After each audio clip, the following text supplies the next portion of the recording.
Week 11 of the fantasy football season. Here's a few running backs I looked at on the wire this week. The first guy, Rachaad White of the Tampa Bay Buccaneers. So White, I've been talking about him over the last few weeks as a running back, Ted. And he had a monster ball game in Week 10 in Germany versus the Seattle Seahawks. 22 carries, a full workload, and 105 rush yards. So I know Leonard Fournette left the ball game with a hip injury, but reports are coming out that Fournette's going to be good to go. And these guys are probably going to be at a 50-50 split the remainder of the season here. So right now they go on bye in Week 11 is this Tampa Bay Buc team, and then have a decent schedule coming up at Cleveland and New Orleans the next couple weeks. So right here, the last 3 weeks, White's workload's definitely gone up. Week 8 versus Baltimore, 4 carries, 19 yards, 3 catches, 24 yards. And then Week 9 versus the Rams, 8 carries, 27 yards, and 3 catches, 7 yards. So right now, the workload's gone up.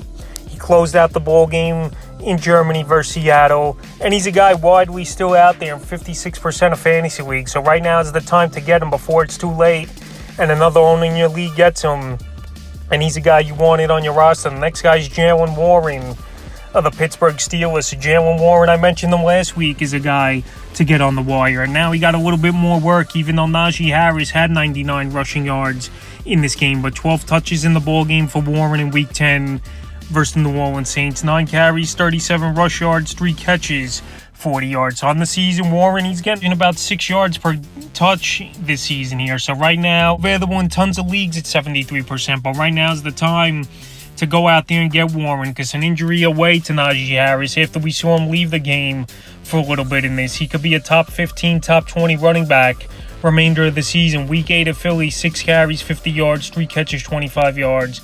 And then Week 10, like I said, versus New Orleans, 9 carries, 37 yards, and 3 catches, 40 yards. So Cincinnati and Indianapolis coming up the next couple weeks here for Jaylen Warren. And obviously reports came out during the bye week as well in Week 9 that he was going to see more work. And it definitely did come to fruition in Week 10. So I would give him an ad this week. The next guy, Jerick McKinnon of the Kansas City Chiefs. So right here, it looks like Clyde Edwards-Helaire is the odd man out over here in Kansas City, and it's McKinnon and Isaiah Pacheco, both guys who are on this list that are going to be the guys over there in Kansas City manning the backfield. So McKinnon in PPR leagues, he's definitely valuable because he don't really carry the football, but the last few weeks here for McKinnon, Week 9 versus Tennessee, 3 carries, 4 yards, 6 catches, 40 yards. At Week 10 versus the Jaguars, 6 catches, 56 yards, and like I said, 1 carry for 2 yards. So right here, good matchup. Week 11 at the Chargers that give up the second most fantasy points to running backs on the season. And McKinnon right now available in 84% of leagues here.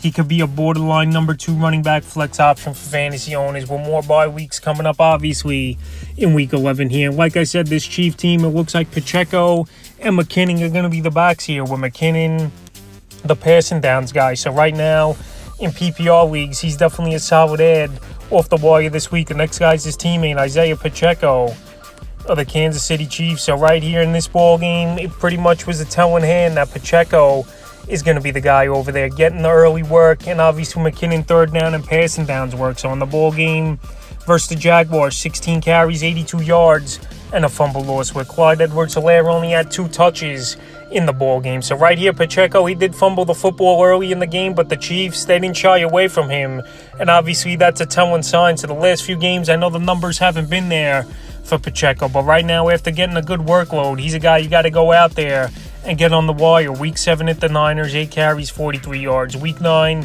versus the Titans, 5 carries, 5 yards, a catch, 4 yards. And then Week 10 versus Jacksonville, the 16 carries, a career high, 82 yards, and a fumble loss. So right now, they're going to go pound with Pacheco, I think, over here, because Clyde Edwards-Helaire, every week his touches have gone down. The snap count has gone down as well for Clyde Edwards-Helaire. And Pacheco and McKinnon, I think, are man this backfield. So he's an ad this week in the 5th and final running back I look to get on the wire this week's Gus Edwards of the Baltimore Ravens. So Gus Edwards, a little bit of a forgotten guy after a couple weeks ago coming off injury and having a good ball game. Available in 52% of fantasy leagues. Right now, owners should go out there and get Gus Edwards. The last couple games here for him, Week 7 versus Cleveland, 16 carries, 66 yards, and 2 touchdowns. In Week 8 at Tampa Bay, 11 carries, 65 yards before he was banged up with the hamstring injury. So right here, week 9, he sat out as well in New Orleans. Got the 2 weeks rest here, and he's got a good schedule coming up the next couple weeks. Week 11 versus Carolina